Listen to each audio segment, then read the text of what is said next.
Le déroulement de Shabbat, on va continuer aujourd'hui, c'est ce qu'on a vu déjà les dernières semaines et surtout la semaine dernière. Que faire si je me suis trompé dans les offices de Shabbat? Je suis arrivé en retard à l'office, est-ce que je peux sauter certains paragraphes? Et on commencera le dossier sur le Kiddush. Quand, qui, avec quoi, vin blanc, sans vin et tout le reste. Des questions que tout le monde se pose. Parfois des gens ils vont en vacances dans certains endroits, ils n'ont pas forcément du vin cachère, ils veulent savoir quoi faire. On va parler aussi sur ce qui se passe en ce moment en hiver avec la 7e heure, dans laquelle on n'a pas l'habitude de faire Kiddush. Est-ce que ça concerne tout le monde, Séfarad, Ashkenaz? Mais avant de toucher au dossier du Kiddush, on va d'abord terminer ce qu'on a commencé la semaine dernière avec les différentes erreurs que parfois on peut se tromper dans les offices. Si tu te rappelles, la semaine dernière, rapproche, comme ça ne tombe pas. Fais comme chez toi.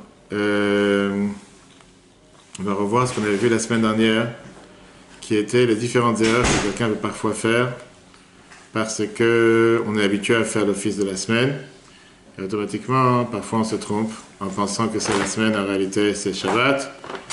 La semaine dernière, on a longuement parlé de quoi faire dans le cas où on prie en public, ça veut dire avec le minyan. Aujourd'hui, ce qu'on va voir ensemble, c'est quoi faire quand on prie tout seul. C'est une différence par rapport aux erreurs que quelqu'un peut faire. Tu vas me dire qui prie tout seul. Alors voilà, on a vu les derniers 8 mois combien de juifs ont dû prier tout seul. Et donc, quoi faire quand il y a certaines erreurs. Et après, on va avancer sur le dossier du Kiddush. D'accord? Tout d'abord, on sait très bien que dans beaucoup de communautés, on a l'habitude de prier tout seul. Ne veut pas forcément dire prier tout seul chez soi à la maison. Ça peut être prier tout seul à la synagogue. Tu arrives en retard, le minyan il a déjà commencé, tu veux rattraper. Là aussi, ça peut être prier tout seul. Pas mal de synagogues, on a l'habitude, en général, de faire Kabbalat Shabbat et Arvit avant même que Shabbat rentre. On a parlé longuement pour voir ça sur l'application et Torah, les différents cours précédents, sur à partir de quand on peut faire entrer Shabbat. Et donc, dans ce cas-là, quand est-ce que les prieurs, ceux qui prient, font entrer Shabbat? Dès qu'ils répondent Baruch Hu, tu réponds Baruch Hu, parce que le Chazan il dit Baruch Hu au début de Ma'ariv, c'est comme ça que Shabbat est rentré. Dans le Mishnah Berurah, c'est écrit que certains font rentrer Shabbat. Quand on dit Boïkala, c'est là qu'on fait rentrer Shabbat à la fin de Chadodi. Ça peut créer un problème. Ça peut créer un problème pour celui qui arrive en retard à la prière. Et lui, il est en train de prier Mincha quand la communauté a déjà commencé Kabbalat Shabbat. Pourquoi? Parce que s'il ne répond pas Baruch Hu ensemble avec tout le monde, à ce moment-là, s'il répond Baruch Hu avec tout le monde, ça veut dire qu'il a pris sur lui la rentrée de Shabbat, et donc il ne peut plus prier Mincha. Parce que si Shabbat est rentré, tu peux plus prier le fils de Mincha, parce que tu es déjà rentré dans Shabbat, et tu ne peux plus commencer à prier Mincha de vendredi, qui est la tefila de hier, parce que Shabbat est déjà rentré. Et donc, il vaudrait mieux éviter d'arriver dans une telle situation, il n'y a pas de solution, pas tout, il y a une solution, et de ne pas arriver dans une situation dans laquelle tu vas être amené à dire répondre Baruch Hu avant d'avoir prié Mincha.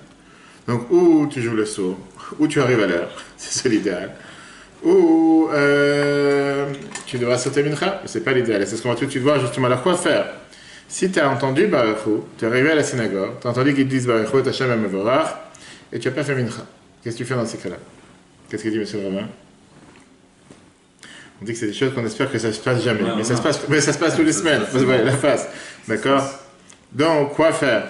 Si tu as déjà entendu Baruch Hu, il y a un débat dans les poskim. Un débat dans les décisionnaires. Certains te disent, il faut répondre. Et penser dans ton cœur que tu ne veux pas accepter Shabbat en disant Baruch Hu. Et à ce moment-là, tu pourras faire Mincha. Comme ça nous dit le Kaf HaChaim, Siman Katan 95 dans le Siman, 263. Il y en a qui disent que faire une telle condition, ça n'aide pas. Pourquoi? Parce qu'on te dit, tout le monde est en train de faire Baruch Hu, pourquoi? Tu feras Shasur Minatsibo, que c'est de tout le monde en train de faire Baruch Hu, toi tu dis non, monsieur, ça ne me concerne pas, faites ce que vous voulez, moi je suis mon Shabbat à part, ça ne marche pas une chose pareille. Et tu ne pourras pas prier Mincha, comme c'est écrit dans le Beda Shulchan. Et à la place, c'est considéré comme si tu as sauté la prière de Mincha, et on l'a vu ça la dernière fois, tu dois prier 2 fois la prière de Ma'ariv. La première, une fois tu devras la prier pour la prière de Shabbat, et la deuxième pour ta Shlomim, pour rattrapage par rapport à la prière de vendredi. Il y en a qui disent le contraire, c'est le Rav Ovadia dans le Kut Yosef, que non, tu ne réponds pas à Baruch Hu pour pouvoir prier Mincha. Et donc, encore une fois, plusieurs avis, comme dans tout, tu as ceux qui disent répondre, la meilleure des choses, arriver à l'heure, tu n'es pas arrivé à l'heure, certains disent pense à ne pas te rendre quitte, certains te disent fais pas une condition d'être pas, réponds Baruch Hu, mais tu ne pourras pas prier Mincha, tu devras prier un rattrapage, et certains qui te disent non, Réponds pas Baruchou, comme ça tu vas faire Mincha, mais là tu auras pas dit Baruchou, etc. Et c'est d'ailleurs une des raisons, on va dire, pourquoi chez certaines communautés séfarades et non ashkénazes, avant Alenu et Shabbat, ils ont l'habitude de répéter Baruchou dans les Kaddish, ce qui de toutes les façons, même dans les communautés ashkénazes, ça se fait Shabbat. Même chez Chabad par exemple, on dit un deuxième Baruchou, mais c'est pour une autre raison qu'on va voir. Maintenant, si dans la synagogue tu arrives, ils ont déjà dit Baruchou. Tu n'es pas arrivé avant qu'ils disent Baruchou, là tu as ce dilemme. Tu es arrivé en retard, parce qu'ils ont fait entrer Shabbat plus tôt, ils ont déjà dit Baruchou, toi tu arrives, tu n'as pas encore fait Mincha. Tu ne peux pas prier Mincha dans la synagogue. Pourquoi? Parce que tu ne peux pas te faire, on va dire, ta vie tout seul face à un public qui a déjà pris Shabbat. C'est te moquer d'eux. Eux, ils sont en train de chanter, je sais pas quel paragraphe de Tfila, Shema et quoi que ce soit. Toi, tu viens, tu fais Mincha, tu te mettras de manquer des gens. Moi, j'ai ce problème. Plein de fois, j'ai plusieurs fois été confronté à ce problème. Je suis arrivé dans les synagogues séfarades et j'ai rencontré des juifs qui n'ont pas encore mis les tefilines. Et les gens, pour eux, dans la synagogue, ils ont déjà commencé à faire entrer Shabbat. Ces gens qui n'ont pas mis les tefilines, je ne peux pas commencer à mettre les tefilines avec eux quand les gens n'ont pas mis les tefilines. Un deuxième problème que je rencontre en semaine, pas forcément Shabbat, quand je vais parfois parler dans des autres synagogues, des autres communautés, on m'invite à parler en tant que conférencier ou un drash ou quoi que ce soit. Et les gens ils ont l'habitude de faire Mincha Ma'ariv en été beaucoup plus tôt que la norme, bien sûr dans les horaires que c'est permis, mais c'est pas pour autant que la nuit est déjà rentrée. Et de l'autre côté, tu as des juifs qui n'ont pas encore mis les tefilines aujourd'hui. Alors c'est vrai que dans la synagogue, ils viennent de commencer à faire Ma'ariv, mais tu as des juifs qui n'ont pas encore mis les tefilines. Tu ne vas pas commencer à dire, puisque cette synagogue a décidé de commencer Ma'ariv alors qu'on est à 2 heures de la fin de la journée, ils ne mettront pas les tefilines, je peux leur mettre les tefilines. Sauf ce que je leur demande en général, de sortir avec moi dans la cour, de ne pas mettre les tefilines avec eux. Pourquoi? Parce que je ne peux pas me moquer du minyan qui est en train de faire Ma'ariv et de dire, vous, ce que vous faites, ça ne me dérange pas, moi je mets les tefilines à tout le monde. Ça ne marche pas une chose pareille, il faut savoir respecter la communauté. Ça m'est arrivé plusieurs fois en salle, etc. Il y a des cours en général, le synagogue citoyen qui sort de l'autre côté. Tu ne peux pas mettre les tefilines avec les gens devant tout le monde quand les gens sont en train de faire Ma'ariv, alors que ça n'a pas de sens. Par contre, on voit ici, et là on va comprendre pourquoi on a l'habitude de dire 3 fois Vayichulu Hashamayim v'Haaretz v'Chol Tzevahav vendredi soir. Après Shmona Esrei, on dit tout le monde ensemble Vayichulu. Juste une fois qu'on a fini la Hamida, on dit Vayichulu Hashamayim, etc. C'est des versets qui viennent nous expliquer quoi en 2 mots? La fin de la création du monde. C'est ce qu'on dit aussi dans les Kiddush, d'accord? Ça, c'est comme une proclamation, ou comme un témoignage, qu'on témoigne que Dieu il a décidé de créer le monde, et à la fin, Yom Hashvi, Nach, Dieu s'est reposé, Shabbat, il s'est reposé. C'est comme un témoignage. On a l'habitude en général que quand on témoigne, on doit témoigner debout. C'est une des raisons pourquoi on a l'habitude de dire Vayichulu debout, comme ça c'est écrit dans le Shulchan Aruch, Siman 268, Seif 7. Maintenant, la question pourquoi on dit 3 fois au total Vayichulu, c'est intéressant de comprendre, parce qu'on parle maintenant de prière de Shabbat. Où on dit les 3 fois Vayichulu? Alors, après Shmona Esrei, dans Shmona Esrei. Et oui, bonne question. Et dans le Kiddush? Dans le Kiddush. D'accord. Ouais. Dans le Kiddush, on dit Yom HaShishi Vayichulu Hashamayim, etc. Malgré qu'on a déjà dit Vayichulu dans la prière, on répète à la fin de la prière pour 2 raisons. Une, à cause du fait que Yom Tov qui tombe Shabbat, on ne dit pas Vayichulu dans la Hamida. Yom Tov qui tombe Shabbat, on dit Vayichulu seulement après la Hamida. Donc, on ne peut pas faire de différence entre ce Shabbat et les autres Shabbats, c'est la raison pour laquelle on le dit tous les Shabbats. Ça, c'est une raison. Deuxième raison, pour rendre quitte celui qui ne sait pas le dire, celui qui ne sait pas prier, c'est écrit dans le Shulchan Aruch, Admor Hazaken, Siman 268, Seif 12. Celui qui ne sait pas prier, et ne sait pas lire ou quoi que ce soit, on a l'habitude de dire pour le rendre quitte. 3e fois, on le dit avant le Kiddush, et ça, c'est pour rendre quitte les membres de la famille qui n'ont pas prié, qui ne font pas Ma'ariv, parce que pas tout le monde, les femmes et les enfants ne font pas tous Ma'ariv, pour le rendre quitte, le Vayichulu, qui n'a pas encore été dit, comme c'est écrit dans le Shulchan Aruch, Siman 271, Seif 19. Mais il y a beaucoup d'autres raisons. Rabbeinu Yerucham, il écrit qu'on sait très bien qu'il y a une certaine force dans la Torah quand on fait les choses 3 fois. Chazaka, ça s'appelle. Dans le Torah Ramah, c'est écrit, Dieu il a créé 3 mondes, le monde d'en haut, le monde d'en bas et le monde intermédiaire. C'est écrit dans les Zohar. On dit Vayichulu Hashamayim vendredi soir 3 fois pour montrer qu'on veut témoigner ce témoignage que Dieu il a créé le monde dans les différents 3 mondes. Le Hazaro a été dit un midrash. 3 fois c'est écrit le mot Asher dans la mitzvah de Para Aduma, la mitzvah de la vache rousse. 3 fois c'est écrit Asher dans Vayichulu pour te dire que de la même manière que la vache rousse pardonne, Shabbat aussi pardonne sur toutes les fautes. Et te dit que tout celui qui dit Vayichulu 3 fois, Dieu lui pardonne toutes ses fautes. Le Harizal, dans Etzraim, donne aussi une raison d'après la Kabbale, et c'est pour ça que le Kaf HaChaim te dit que même si tu ne dis pas ça pour rendre quitte les autres, en 2 mots, si tu arrives à la maison, il n'y a personne, tu fais que douche tout seul, tu vas de toute façon dire Vayichulu encore une fois. C'est pas juste que si tu dois rendre quitte quelqu'un d'autre, tu dis, sinon tu dis pas. La Gemara Shabbat, 119b, te dit la phrase suivante, tout celui qui dit vendredi soir Vayichulu, il est garanti qu'il est associé, partenaire avec Dieu dans les actions de la création du monde. Parce que c'est écrit Vayichulu, Altikri Vayichulu, Ela Vayechalu. Il ne faut pas lire Vayichulu que c'est sont terminés, mais Vayechalu au pluriel, que Dieu est celui qui raconte le louange de Dieu qui a créé le monde, ils le font ensemble. Et tout celui qui dit Vayichulu, on dit qu'il y a deux anges qui l'accompagnent tous les vendredis soirs. Ils mettent les mains sur sa tête et ils lui disent Vesara Vandra Vechatat Techupat, tes erreurs et tes fautes vont être pardonnées. En deux mots, ça c'est l'importance de dire Vayichulu le vendredi soir. Et avec ça, on a terminé cette partie de Vayichulu. Maintenant, quelqu'un qui prie tout seul, ou qui n'a pas dit Vayichulu avec le public, par exemple, tu as fini la Hamida plus tard, et le Chazan, il a fini déjà beaucoup plus rapidement. Néanmoins, tu dois continuer à dire le verset de Vayichulu, et là, il y a le débat entre les décisionnaires. Est-ce que Vayichulu tout seul est considéré comme un témoignage ou pas? Comme si tu témoignes ou pas, parce que d'après la halakha, on sait très bien qu'à part certaines choses, Vayichulu doit être dit, un témoignage doit être dit à deux. On a besoin de Shneidim en général. À part pour les questions de femmes, on dit qu'en général, on peut leur faire confiance avec un seul témoin. Mais en général, on a besoin de deux témoins. Après la Noire Zaken, même une seule personne qui dit Vayichulu tout seul, c'est considéré comme s'il a dit un témoignage, et pour ça, il faut le dire aussi debout. D'après les Sfaradim, quand tu dis Vayichulu tout seul, ça n'a pas le poids et la valeur d'un témoignage. Et donc tu peux très bien les dire ainsi, comme ça, dit les Yalkut Yosef, non, on va dire c'est 267, c'est 24. Mais néanmoins, le TAS te dit la même chose et te dit c'est bien d'associer avec toi quelqu'un d'autre et de dire Vayichulu ensemble avec une deuxième personne pour considérer qu'on dit c'est un témoignage. Et à ce moment-là, le dire debout, c'est pour ça que parfois tu vois dans certaines synagogues, quelqu'un qui a fini la Hamida et qui n'a pas encore dit Vayichulu, il va voir quelqu'un à côté de lui et dit est-ce que tu veux qu'on dise Vayichulu ensemble? Pas forcément les gens savent pourquoi. Là, on a la raison pourquoi. Après avoir dit Vayichulu le Shlei Tzibur, il a l'habitude de dire une bracha, une bénédiction qui s'appelle la bracha Me'en Sheva. Qu'est-ce que ça veut dire Me'en Sheva? Un résumé de 7. Que c'est en réalité un résumé, un raccourci de 7 bénédictions qu'il y a dans la prière de Shemona Esrei de Shabbat. Celui qui prie tout seul, en deux mots sans minyan, il ne dit pas cette bénédiction, mais il a le droit de dire le paragraphe qui est juste après, le paragraphe de Magen Avot. Rentrons déjà sur cette idée, pourquoi juste Shabbat on a inventé cette bénédiction qui est un raccourci de 7 bénédictions. Parce qu'à l'époque, les synagogues n'étaient pas dans la ville. Ils étaient en dehors de la ville, dans la forêt, en dehors du village. C'était pour permettre à ceux qui sont venus en retard à la synagogue de pouvoir terminer la Hamida pendant qu'on fait cette bénédiction et qui ne vont pas quitter la synagogue tout seul et faire le chemin la nuit tout seul. Et ça revient au cours de Gemara qu'on a parlé hier sur la paracha Vayishlach avec l'idée du nerf sceptique. On a parlé pourquoi Yaakov il a été attaqué. De là, la Gemara elle apprend pourquoi un Talmid Chacham n'a pas le droit de marcher la nuit tout seul. Certains, ça dépend des endroits, etc. Où tu as ici Me'en Sheva, où tu as ici un raccourci des 7 bénédictions. Prenons le texte. Magan Avot, c'est à la place de Magan Avraham. Mechayem Etim, c'est à la place de Mechayem Etim. Makel Akadosh, c'est à la place de El Akadosh. Ameniach Le'amo, c'est à la place de Retzeina Bimnuchatenu. Le Fanav Na'avot, c'est à la place de Retze, qui est la Avoda. Nodel Ishmo, à la place de Modim. Adon HaShalom, à la place de Sim Shalom. Tout ça, c'est écrit dans le Haboud Raham, qui est un des merveilleux commentateurs sur Shulchan Aruch en général et en général. Ok. Ça, c'était par rapport aux différentes prières. Maintenant, arrivons à Moussaf, toujours le même problème qu'on a avec Moussaf, qu'on a vu dans les cours précédents. D'après la halakha, il y a une certaine heure à partir jusqu'auquel on peut prier Moussaf, c'est jusqu'à 7 heures après le lever du soleil. Netzachama.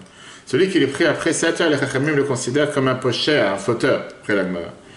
Maintenant, même si tu n'as pas prié avant, tu dois prier après, parce que tu peux prier Moussaf toute la journée, comme c'est écrit dans Shulchan Aruch, Siman 246, Seif 1. Mais il y a, comme on a vu dans les prières, tu as la prière Bismana, prier en son temps, et il y a la prière que si tu vas prier en son temps, tu as le mérite d'avoir prié la prière, tu vas prier l'office, mais tu n'as pas le mérite d'avoir prié la prière en son temps. Ça, c'est le temps de Moussaf. Le temps de Moussaf, c'est toute la journée. Le temps de Mincha commence à partir de l'après-midi. On a vu déjà dans les cours précédents, c'est quoi la différence avec Mincha Gdola, c'est quoi Mincha Ktana, c'est quoi tout le reste. Bonjour. Et on a vu les différents horaires jusqu'à la fin de la journée. Et donc, c'est vrai que pendant une partie de la journée, on a ces deux prières qui se chevauchent, Moussaf et Mincha. À partir du moment où on peut encore prier Moussaf, on peut prier Mincha. Maintenant, la question est la suivante. Et arrivé maintenant l'heure à partir duquel on peut faire Mincha, tu n'as pas encore fait Moussaf. On va dire, comme il s'est passé avec certaines personnes qui se sont levées tard, ou qui ont beaucoup appris, ou qui n'ont pas regardé la montre, ou surtout en ce moment que Shabbat sort tôt.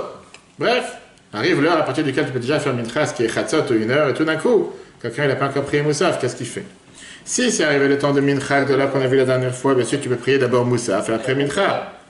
Doucement, s'il vous plaît. Oui. Désolé. Désolé. Merci de me l'avoir dit. Merci de me l'avoir dit. Si quelqu'un il a prié déjà, arrivé déjà le temps de Mincha de là. En deux mots, la première heure avec laquelle on pourrait éventuellement prier Mincha.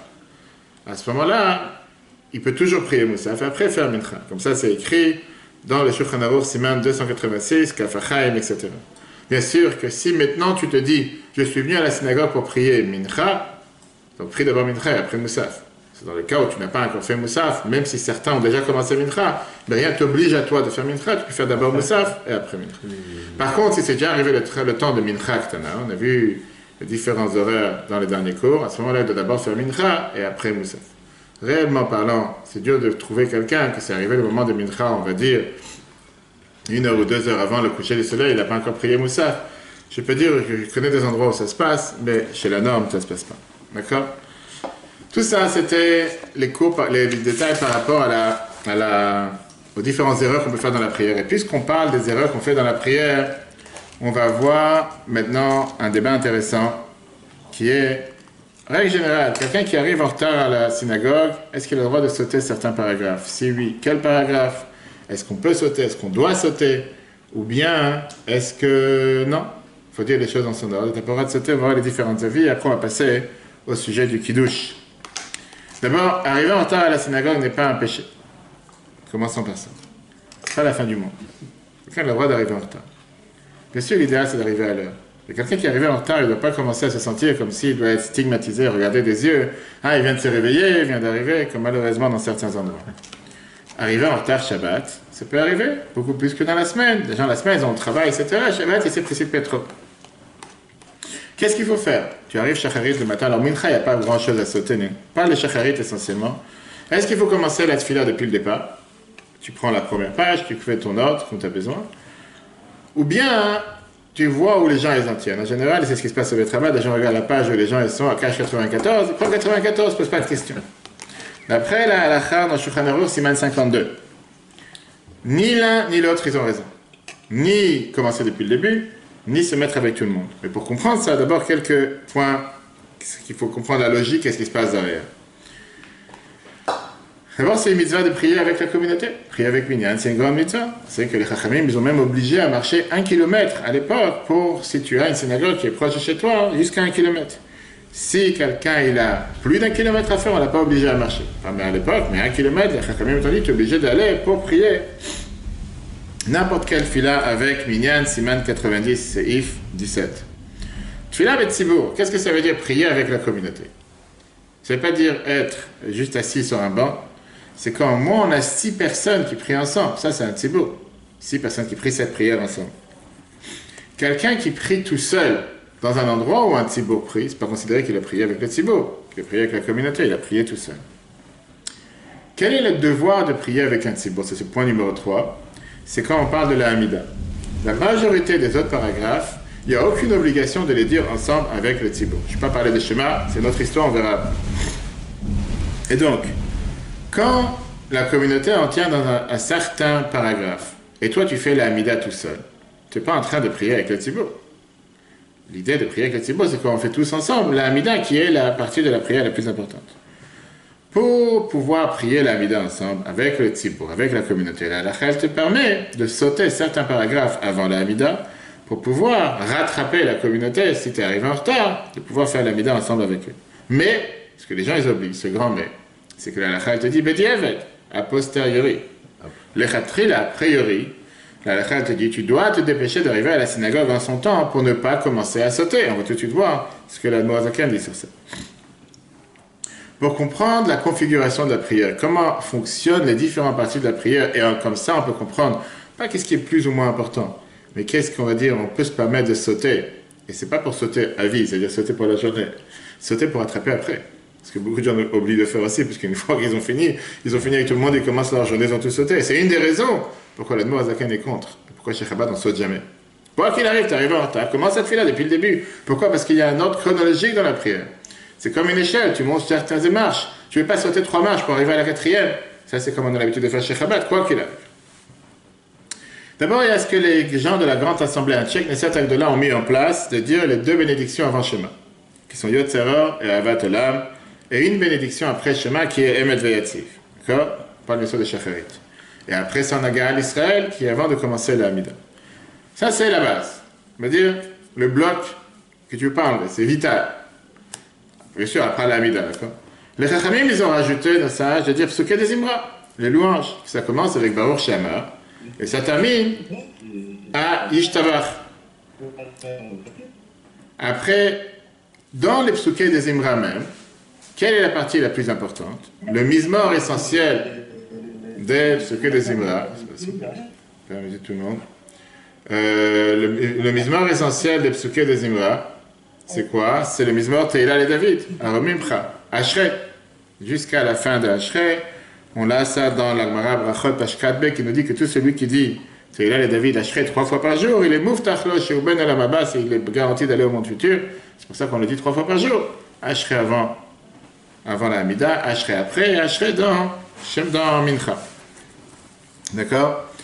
Deuxième importance, tu as tous les Mizmorim qui commencent avec Alléluia, Alléluia, etc., Menashamayim, Alléluia, El Bekotcho, etc. Troisième, tu as les autres Mizmorim, les autres paragraphes qui sont entre les deux, d'accord? Entre Teila et David jusqu'à Kol HaNeshama Ta'alel. Quatrième importance, c'est ce qui suit après, Vaïvaïr David, jusqu'à la suite. Et en cinquième importance, tout ce qu'on dit en général entre Baruch Shema et Ishtabach, les autres paragraphes. En plus de ça, on a l'habitude de rajouter des Mizmorim et différents versets avant Baruch Shema. Ça, c'est une coutume, mais ils n'ont pas la même importance que Psuké des Imra, qui est Odou, Mizmor Shecha Mekatabait, etc. À part ça, on parle maintenant au quatrième point. Tu cherches quelque chose? Non, je suis. Tu as trouvé dessus? Tu veux voir s'ils sont vraiment imprimés? Ils sont imprimés. Non, je sais c'est quand des fois j'ai pas le temps, T'inquiète. C'est plus important. Entre guillemets, mais je sais que c'est. Alors, on va tout de suite arriver à la fin, on n'a pas encore arrivé à la fin. Après, on a l'obligation de dire tous les matins Birkot HaShacha. Birkot HaShacha, c'est les bénédictions du matin. Dans ça même, il y a la bénédiction de Hanetzilat Yadayim, Hashayatza, Delokai Neshama, jusqu'à Gomel Chassadim Tovim et la bracha de la Torah.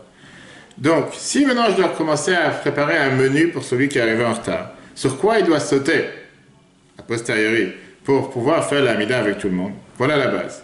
Si tu es arrivé un peu en retard et tu as assez de temps pour rattraper, pour arriver à l'Amida avec tout le monde, saute le minimum.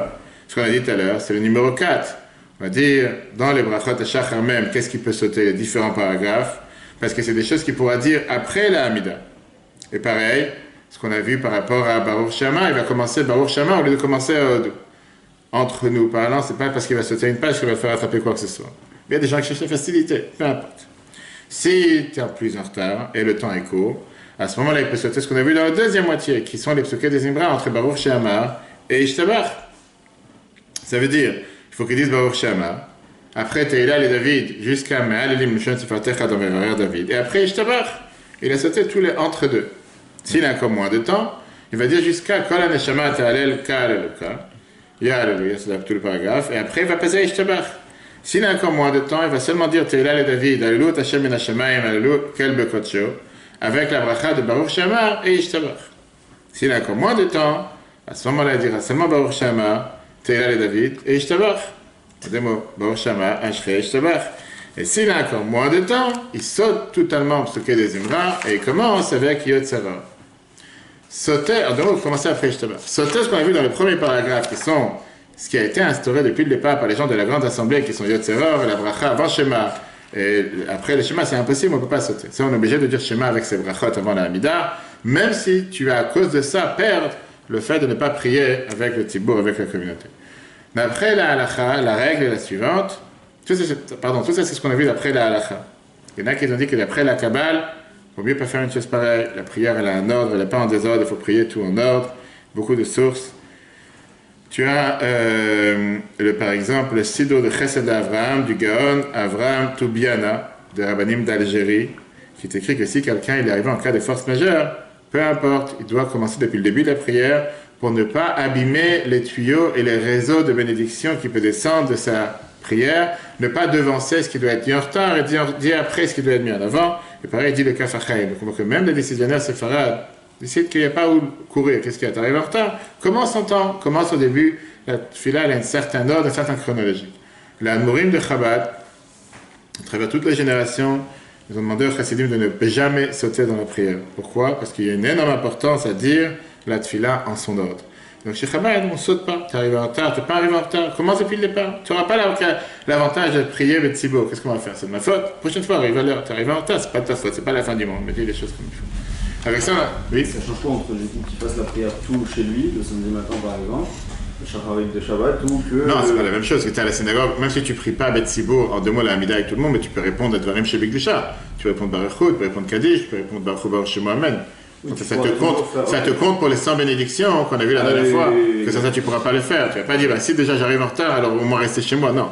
Deuxièmement, j'allais te dire une autre chose. On te dit que même prier tout seul, sans aucune personne, il y a un avantage en priant dans une synagogue, un Beth Knesset ou un Beth Midrash, que de prier chez toi à la maison, dans un lieu où on a l'habitude de prier. C'est quand même un Makom Kadosh, un Sefer Torah, c'est différent. Donc, en aucun cas, tu vas dire non, autant rester chez toi. Des fois, si j'arrive trop en retard, je peux pas le jour. Je me dis, j'ai honte d'arriver. Alors, il y a des gens, malheureusement, je te dis, il y a beaucoup de gens qui ont honte de se faire juger. Et tu as beaucoup en Israël, c'est très répandu, que les gens qui arrivent en retard ou qui se lèvent en retard, ils vont prier chez Chabad, parce qu'ils savent que chez Chabad, on prie plus tard. S'ils sont levés à l'heure, ils vont se lever à 7h du matin, ils vont prier dans leur minyan normal. Sinon, ils vont aller chez Chabad, parce que Chabad, on prie en retard. Et c'est là que tu vois, tu sais que ça fait de la peine. Pourquoi être mal jugé? On a le droit de se lever en retard, c'est pas la fin du monde. Ok. Passons maintenant au deuxième dossier d'aujourd'hui, qui est le Kiddush. J'avais plusieurs doutes si on allait passer d'abord la halakha et après la Gemara, ou d'abord la Gemara après la halakha, parce que je voulais qu'on fasse 3 dossiers, 3 cours sur la Gemara, sur l'importance du Kiddush, comment et quoi. Mais j'ai dit, puisqu'on est dans la halakha, on va finir la halakha, après on va rentrer dans la Gemara sur le Kiddush. Et d'ailleurs, le prochain cours de GLI, lundi soir prochain, sur les cadeaux d'humanité, les cadeaux de judaïsme à l'humanité, ça nous parlera du cadeau que Shabbat a donné au monde. Combien aujourd'hui c'est quelque chose d'acquis, qu'il y a un jour de repos par semaine, alors c'était pas du tout quelque chose comme ça tout le temps, et au contraire, ça on verra si Dieu veut lundi soir prochain. On va parler d'abord sur le Kiddush, mais parlons d'abord du Nussar du Kiddush, qui est la version du Kiddush. Parce que après on va entrer dans tous les détails. Comment faire Kiddush? Qui fait Kiddush? Avec quoi faire Kiddush? Le fameux débat vin blanc, vin rouge. Est-ce que je devrais faire du Kiddush sans vin? Etc., etc. D'abord le texte. Le texte du Kiddush, dire le mot du Kiddush, c'est Mitzvah de la Torah. Base numéro 1. Et c'est-à-dire les phrases qu'on dit dans le Kiddush, on va voir lesquelles. Après, le fait que le Kiddush, il est rattaché au repas de Shabbat, ça c'est déjà les Chachamim qui l'ont. C'est secondaire. Il n'y a pas forcément une liaison entre Kiddush et le repas.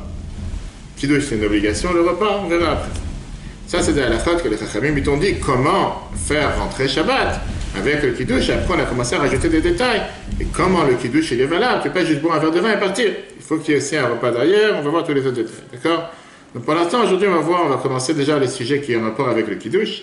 Et la semaine prochaine, on continuera, si on n'a pas fini pour le Kiddush, comment entrer dans les repas. D'abord, les mitzvahs de la Torah. Mitzvah min Torah, les Kadesh et Shabbat, c'est mitzvah de la Torah de sanctifier Shabbat. Comment? C'est écrit dans le verset, dans Yitro, Zachor et Yom Shabbat le Katsha. Souviens-toi le jour de Shabbat pour le sanctifier. Qu'est-ce que ça veut dire concrètement? De dire des choses, de dire des phrases qui viennent exprimer la sainteté de Shabbat. Ça, c'est ce qui est écrit dans Rambam, Ilchot Shabbat, chapitre 29, Shulchan Aruch, Siman 271. La réalité, tu vas dire, tu as besoin de Kiddush pour ça. Tu fais déjà dans Ma'ariv. Concrètement, dans la prière de Ma'ariv, tu es déjà en train de sanctifier Shabbat. La première prière qu'on dit vendredi soir, après Atakadosh, Atakidash, Ta'atiam Ashvi, tu as sanctifié le 7e jour, etc., etc. Viens les Chachamim. Ils ont dit que même si tu as fait ça dans la prière de Ma'ariv, néanmoins, on a fixé le Kiddush avec une bracha particulière. Nous, on a fixé le Kiddush aussi sur un verre de vin.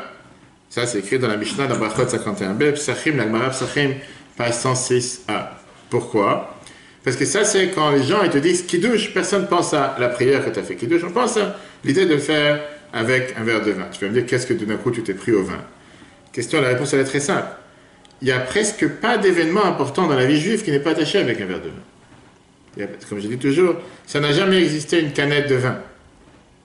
Pour l'instant, je ne connais pas. Des canettes de vodka, j'en ai vu. J'en ai vu en Russie, quand j'étais à Jytomyr en Ukraine, en 94-95, j'étais assis dans la souka avec des jeunes, et ils avaient leur canette de vodka devant moi. Et ils buvaient comme ça, des jeunes. C'était pour eux de l'eau.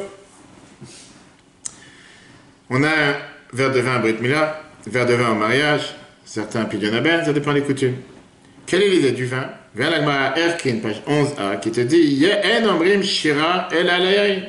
On ne dit pas des louanges à Dieu, seulement sur le vin. On parle de quelle louange? De louange qu'on est dans le temple, quand on avait l'habitude de verser du vin, d'asperger les sacrifices avec du vin. Et de là, les Chachamim ont fixé, comme c'est écrit dans Shulchan Aruch, Siman 190, que n'importe quelle fois qu'on va faire quelque chose d'important, une bracha importante, on a le devoir de faire une bracha sur le vin.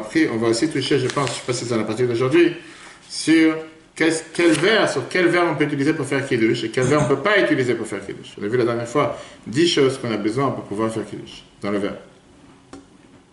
partir de quand on peut faire Kiddush?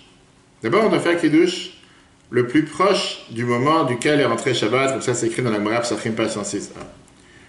Et c'est pour ça qu'on ne traîne pas à la synagogue vendredi soir. On ne fait pas un Kiddush à la synagogue vendredi soir, contrairement à Shabbat matin.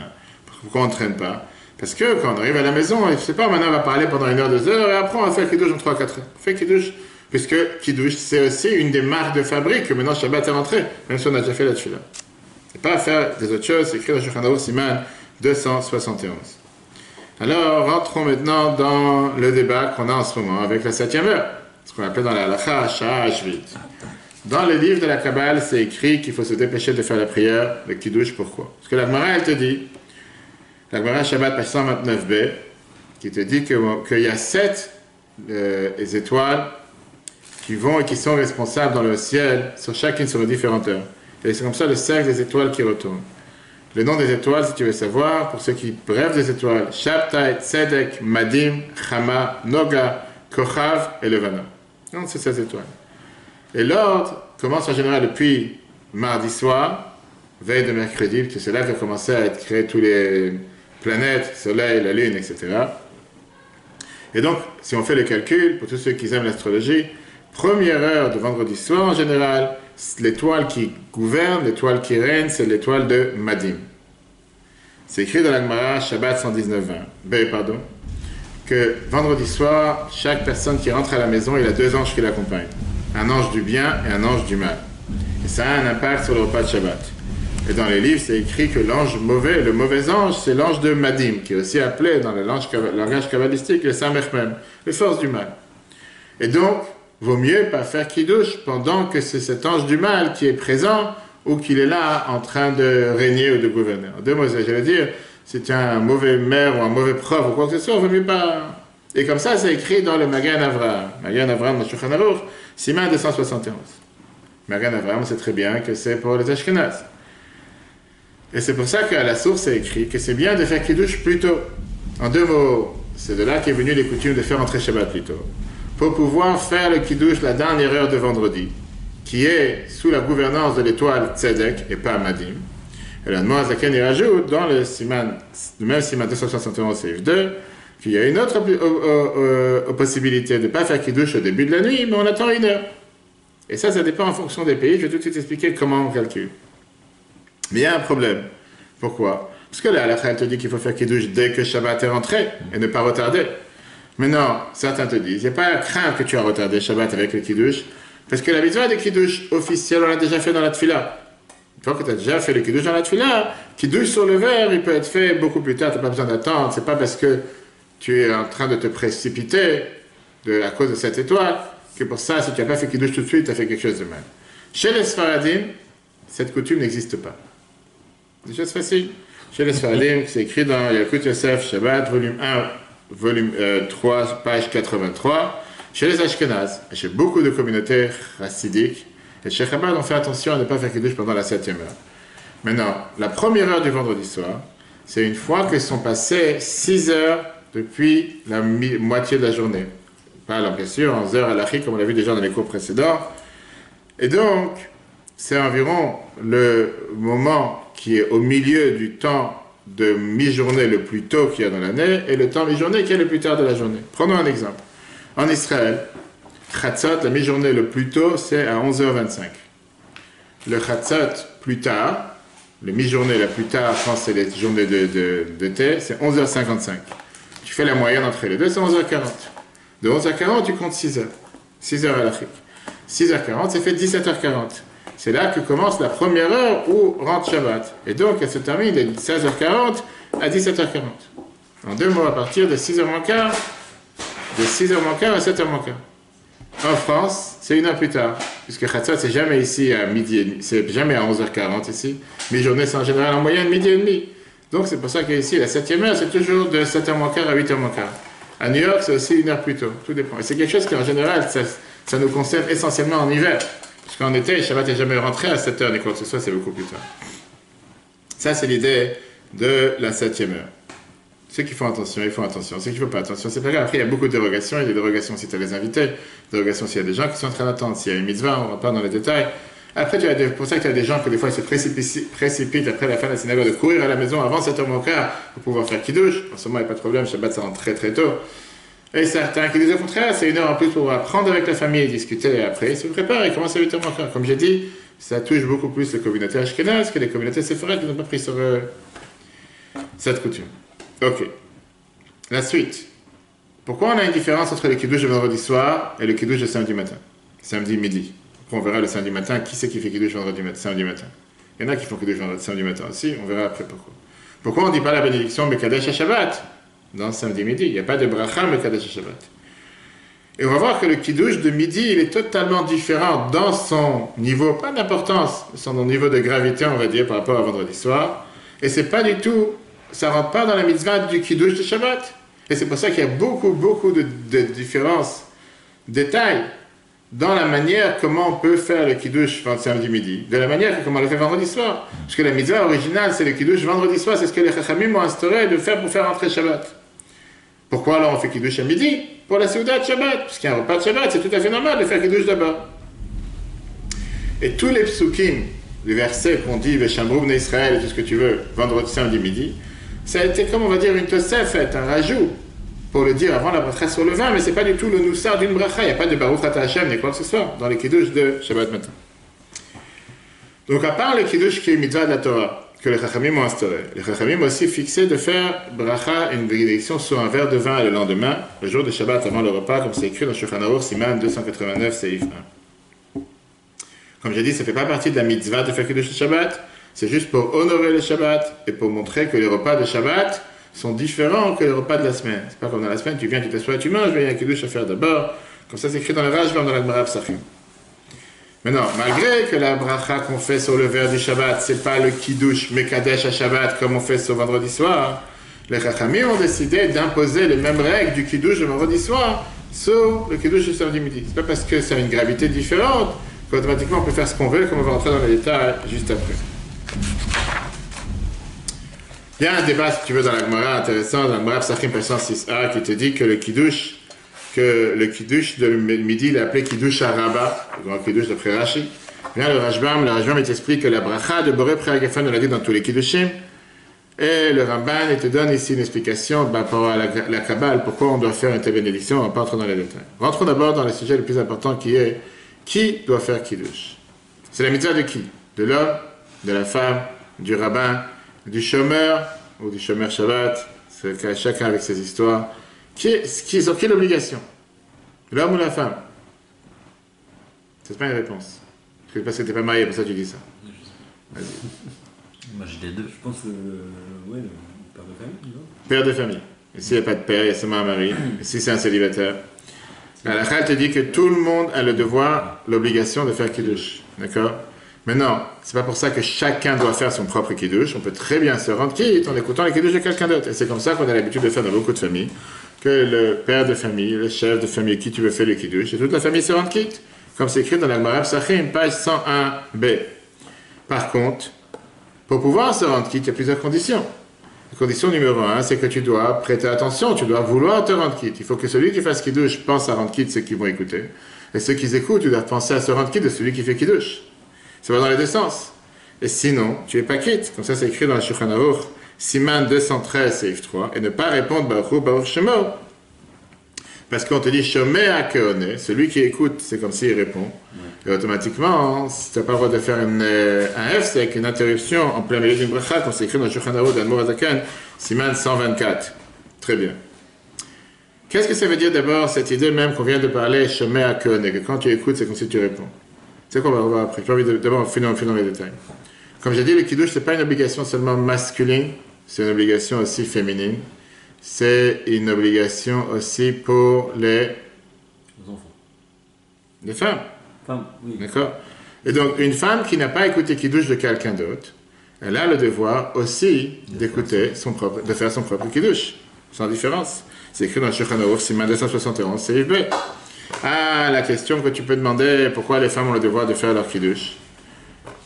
Pourtant, c'est une mitzvah qui dépend du temps. Et on sait très bien que les mitzvot Shazman, Grama, les femmes ont été exemptées. Et deuxième question, est-ce qu'une femme peut faire kiddush pour rendre quitte les autres? Si oui, quel type de personne elle peut rendre quitte? Est-ce qu'elle peut rendre quitte son mari parce qu'il a la flemme ou il n'est pas intéressé ou mille et une raisons pourquoi il ne veut pas faire kiddush? Est-ce qu'elle peut faire kiddush à la place? La réponse, elle est comme ça. En règle générale, on sait que les femmes, ils ont le devoir, ils sont quittes de faire toutes les mitzvot, ils sont exemptés de faire les mitzvot qui dépendent du temps. Kiddush fait partie des mitzvot qui dépendent du temps, comme on vient de voir. Pourquoi ils ont le devoir de faire kiddush?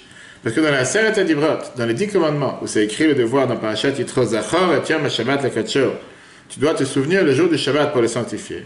Dans la Parashat de Va'et Hanan, quand il y a la répétition des 10 commandements, c'est écrit Zachor et Shamor et Yom HaShabbat, garde le jour du Shabbat.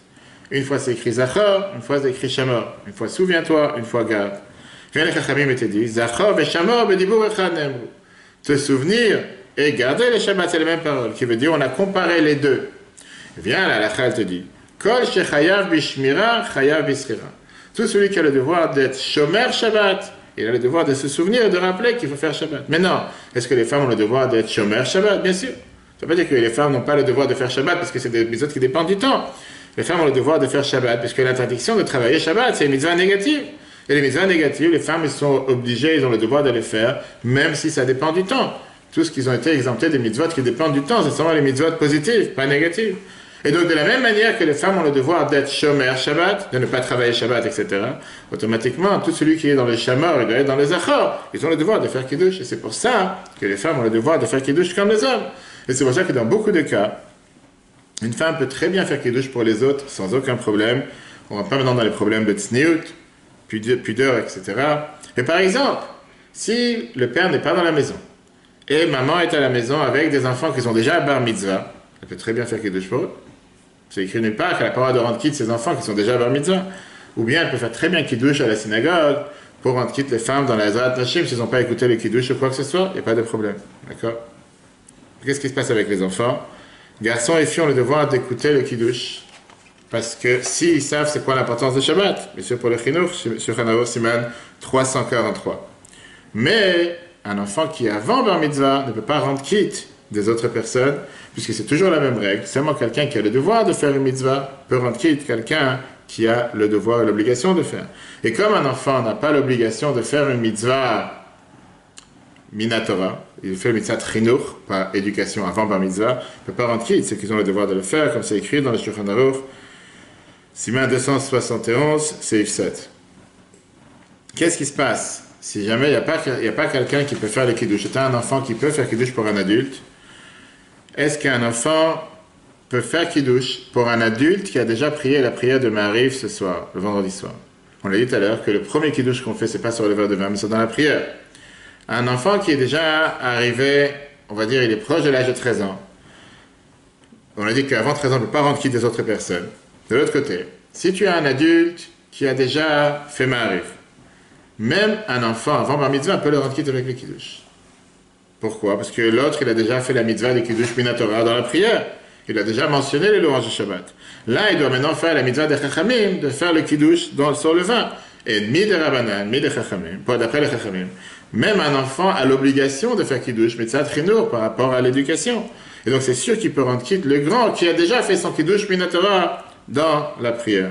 Certains pensent que non, même quelqu'un qui a déjà fait la prière, il est toujours obligé de faire kiddush midoraita, et donc un enfant ne peut pas le rendre quitte. Et ça, c'est l'avis du Rav Ovadia, que là, il est plus rigoureux que les autres. Dans le kiddush de la journée, pareil, puisque c'est un kiddush qui est instauré par les chachamim, même un enfant peut rendre quitte les adultes, puisqu'il est déjà arrivé à un âge de chinuch, même s'il n'est pas encore bar mitzvah. Malgré tout ce qu'on a dit, c'est pas bien d'habituer un enfant avant bar mitzvah de rendre quitte des adultes, ceux qui ont l'obligation de faire des mitzvot, parce que ça peut amener, les Shulchan Aruch te dit, zilzul dans les mitzvot, en deux mots, de ne pas considérer une mitzvot. Donne à un enfant à le faire, comme si c'est des choses banales. C'est une mitzvot de la Torah, une mitzvot de Chachamim. Pourquoi ne pas le faire? Shulchan Aruch, c'est ma 271, c'est Seif 6. Dernier point d'aujourd'hui, qu'est-ce qu'on a besoin pour le kiddush? Comme on a dit tout à l'heure, tu ne peux pas boire de la bouteille, rien à voir avec kiddush maintenant. Je parlais de ça avec les enfants la semaine dernière, que même à la Khat, tu dis qu'on n'a pas le droit de boire un verre en une fois, et que boire d'une bouteille, on n'est pas des animaux. On doit d'abord faire kiddush sur un verre de vin. Et pour ça, il faut que ce soit un verre. D'abord, avant de parler du vin, on va parler d'abord de quelle est la substance, qu'est-ce que tu dois utiliser. À la base, tous les vins sont cachés pour faire kiddush. Quand je dis tous les vins sont cachés, c'est des vins qui sont cachés, d'accord? On peut utiliser n'importe quel vin. Il y a un grand débat dans la halakha, est-ce que tu peux utiliser un vin sucré un vin alcoolisé, un vin fruité, un vin qui a des rajouts de goût et d'odeur, un vin qui a été, on va dire, tempéré, un vin qui a été mélangé, ou bien un jus de raisin naturel, pas un jus au goût de raisin, ça c'est une grande différence.